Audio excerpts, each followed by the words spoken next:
So there's been some very controversial stuff filling up my head lately, and this is what I want to dive into.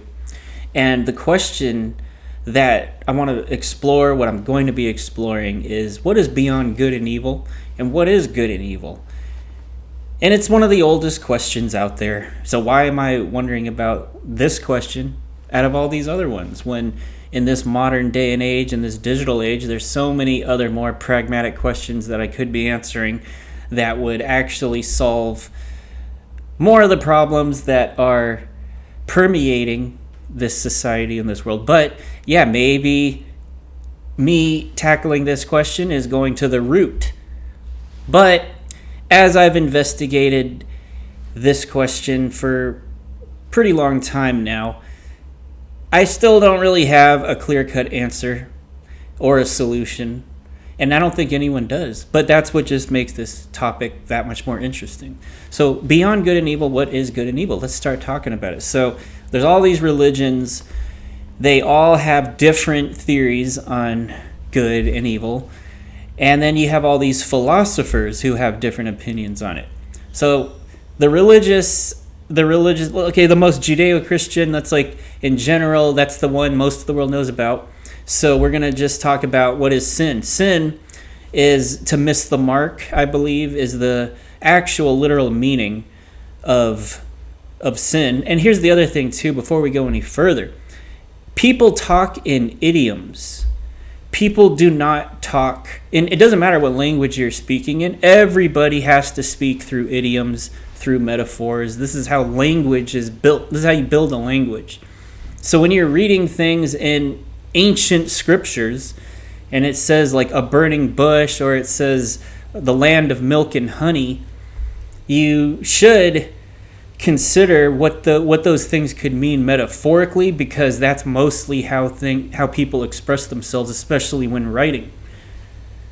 And when you have, and the further back you go in language, it is even more so that way till you get to hieroglyphics and pictographs and that type of writing system. It really is based on idioms. So, anyway, to miss the mark is supposedly what sin means. It doesn't actually mean evil. And so there's people think if you follow like Satan's path or whatever, then you become evil, even though you're really not. You have bad aim, so you're going off into a place where you shouldn't be, and that's it. It's real fixable. You just got to turn to God. I think that's, if I'm wrong about this, people are free to correct me. That's just how I understand it. But then there's a philosophical explanation for evil too, and I'm going to quote. This is just like I'm quoting like all the most general stuff. So Nietzsche, the philosopher, he believed that evil is actually subjective and really is about survival. It just depends on what your survival needs are. So like war, if we're the good guys, we're fighting for our resources, for our freedom and all this. So it's okay to kill others, and it's okay to kill others, but it's not okay to kill in any other circumstance except for that. So you could say that that's a survival based on survival needs. They have altered the morality of murder and made it okay. So then when you look at, then you might have like a religion who they have a religion that's against these others, and they can justify killing. So really evil is, and our moral compasses are really just based on our survival needs at the time that the culture developed. This is like what Nietzsche, I believe, was thinking. And there's a lot of truth to that. Morals can change. But what made me interested in this question is not even like anything political or stuff like that. It's actually just crime cases. If you watch a lot of crime cases, which unfortunately I've been doing a lot lately, if you watch a lot of crime cases, the weird ones, not just like here and there, like bank robbery, and then I mean the really strange criminals, because there's a lot of strange criminals out there that do weird ass crimes, and they're mysteries. They're psychiatric anomalies. So I'm talking about psychopaths. Psychopaths, there's a theory in psychiatry, and this ties into the law. This is what I'm talking about. This whole good and evil question, it ties into the law and how we come up with penalties for how to punish people when they do something wrong. And of course, you have to know what is right and what is wrong. You have to agree on what is right and what is wrong to begin with. So you would have this type of crime that is so heinous that it's inconceivable to a normal person. Like, talking about like a psychopath who just for fun would go and kidnap someone, torture them really methodically with even a kit to do it, rape, and then murder on top of that. And then that is that person's like pleasure. That is what they do on a Saturday evening. There's a lot of, and this happens across the world too. It's all different people, all different kinds of people. And they've labeled certain cases psychopaths, and it's like a biological thing. They were insane at the time that they committed the crime, so that's the insanity plea. So we're not going to give them the death penalty. We're not going to put them to death because it's inhumane. They have a condition. They have a medical condition that made them do something like this. So that's the insanity plea. But you have to remember, some people don't even know this. The insanity plea is not guaranteed, or is not agreed upon by the whole entire psychiatric community or the law. So it's not a fact that this is real. It's just a theory. There's a lot of psychiatrists who think that they all can agree that when you look at a psychopath's brain, they don't have much empathy. They don't have much activity in the frontal lobes. But what they don't know is, are psychopaths, are they unaware or incapable of controlling themselves from doing stuff like that? Are they that insane? So that is the question. So because it just so happens that a lot of psychopaths actually have a lot of intelligence as well. It's kind of a weird correlation, but it just is what it is. That a lot of psychiatrists actually think that no, they're just manipulating the psychiatrist who came up with the insanity plea. It's this woman, but her name is not coming to me right now. But anyway, not every psychiatrist agrees with her, and they think that the psychopaths are actually manipulating anyone that they talk to. Is that when you talk to a psychopath, they're manipulative 100% of the time. Like, that's what makes them a psychopath. So whatever they're telling you, it's always to make themselves appear the way they want to appear to you, so that serves them in some way, shape, or form. So they're fully aware. It's not that they're unaware, it's the opposite. They're fully aware of what they're doing, and that gives them an ego boost on top of that, because a lot of psychopaths are fueled by ego when it comes to their psychopathy, when it comes to their ability to not give a fuck, when it comes to their ability to do things that would give normal people remorse. A lot of them are proud of the fact that they don't have that resistance. They don't have that barrier stopping them. So when you see them in prison, year after year, supposedly rehabilitating or becoming human, because there's cases of that. Like, there's this one guy named the Toolbox Killer, and I'm going to give you a warning. This is pretty graphic, very controversial. If you're not okay with dark, twisted stuff, then you just don't want to listen anymore. But the Toolbox Killer, you just look up this guy, Toolbox Killer. There's actually two of them. And it was these two sadists, rapists / sadist killers. They met in prison. They both went to prison for rape. And then they teamed up in there and made plans for what they were going to do when they got out of prison. So when they got out of prison, they got a van. They outfitted it to be a kidnapper van. This is like in the 70s in Los Angeles. And they also carried with them a toolbox. And this toolbox had a whole bunch of tools for the purpose of torturing. Pliers and all this weird shit to rip off body parts. I know. This is what I'm saying. Like, I get traumatized too from, like, I saw these on YouTube. So I'm traumatized too. But, so they'll just go looking for some, like, random girls and then kidnap them. Then they would drive this van up into the Santa Monica Mountains and the fire trails, because the fire trails are blocked off to civilians. So they just unhook the gate and they go up these fire trails where it's totally secluded, and then they torture, rape, and murder some innocent girl that just got pulled off the street. And they would do this like over and over. Finally got caught, and they were separated in prison, but one of them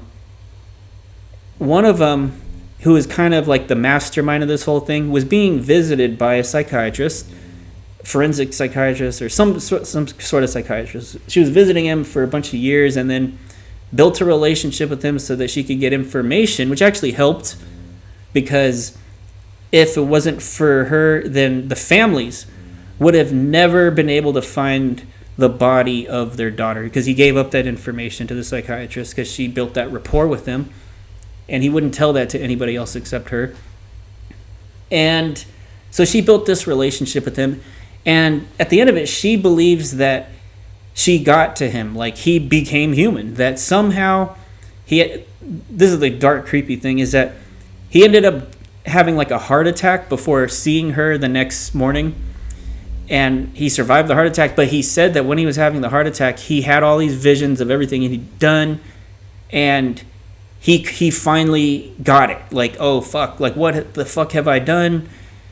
I'm going to hell. He finally became human and realized the mistakes that he made, and could emotionally process what normal people would process emotionally on something like that.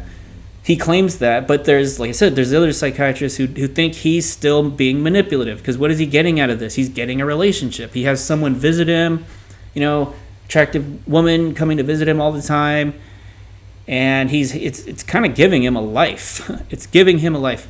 So it's hard to say. We won't really ever know the truth. Only he knows. Only the psychopaths out there know. And it makes me think about the question of good and evil, because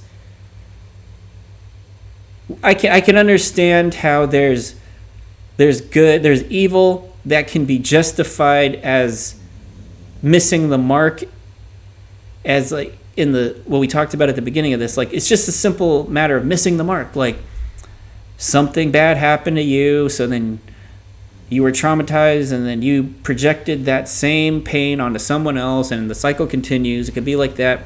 Or is there actually a phenomenon in the universe called evil that travels throughout the cosmos, and it is this evil force that is here present?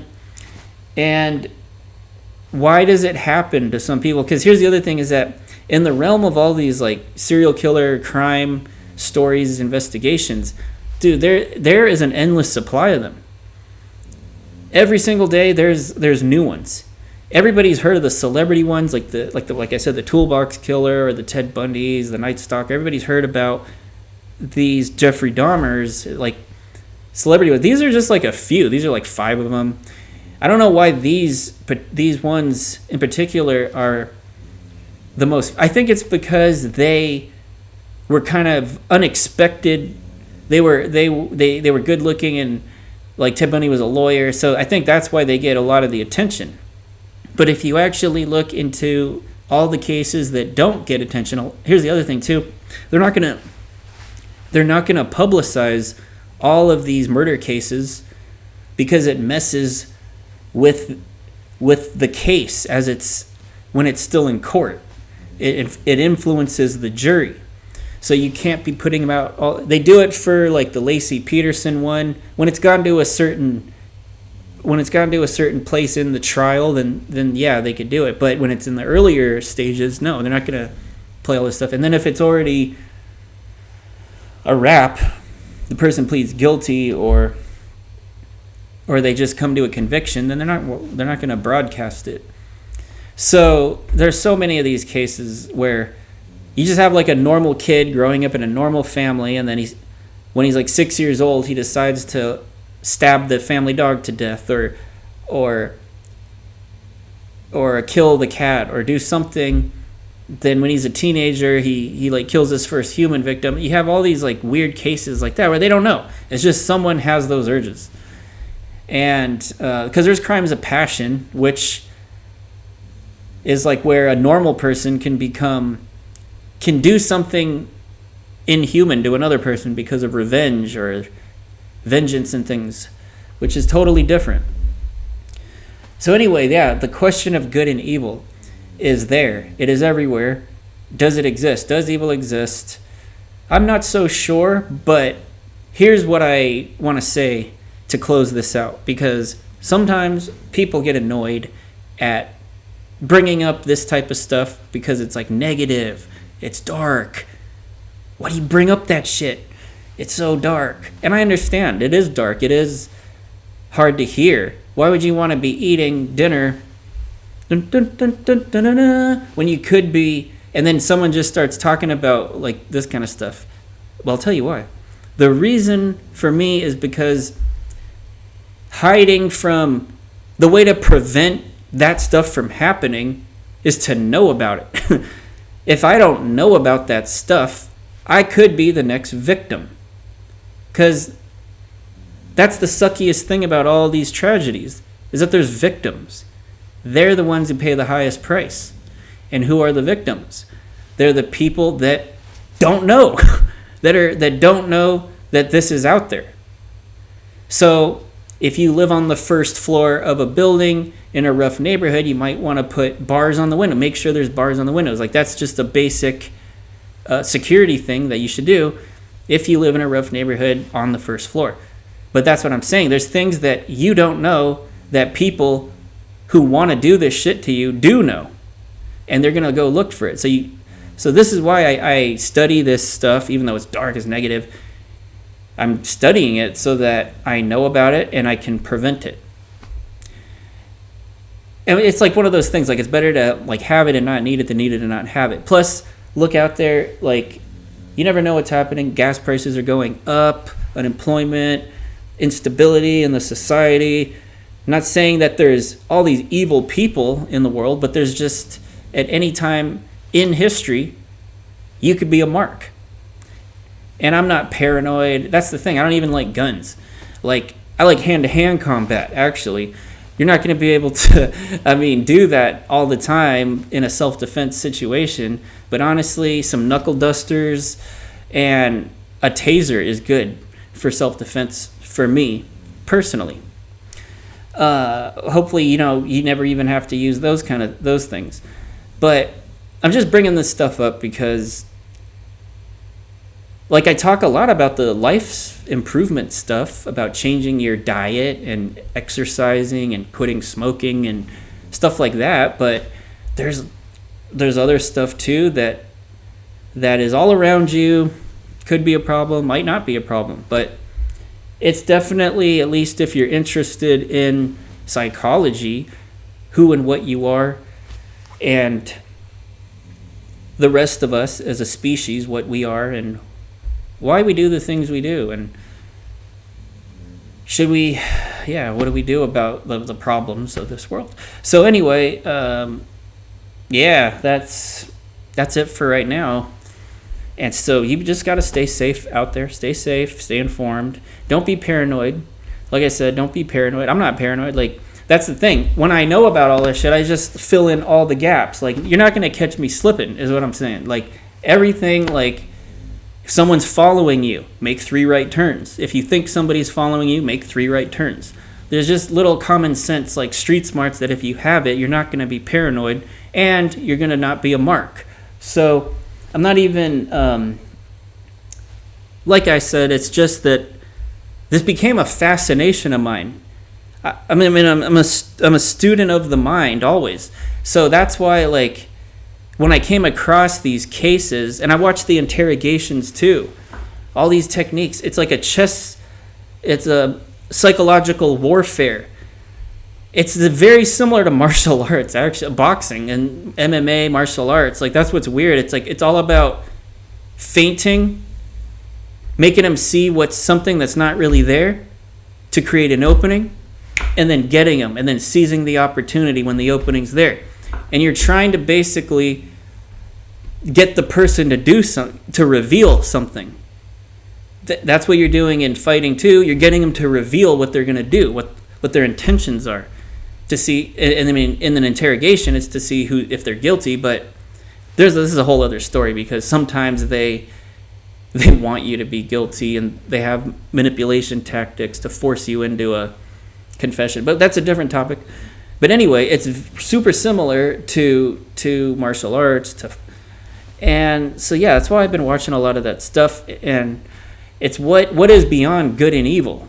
What is beyond it? Like, if you're a good person your whole life, do you get a prize at the end? Do you get to go to heaven? I hope so. If you're an evil piece of shit, what happens to you? Do you burn in hell? We're going to have to find this stuff out.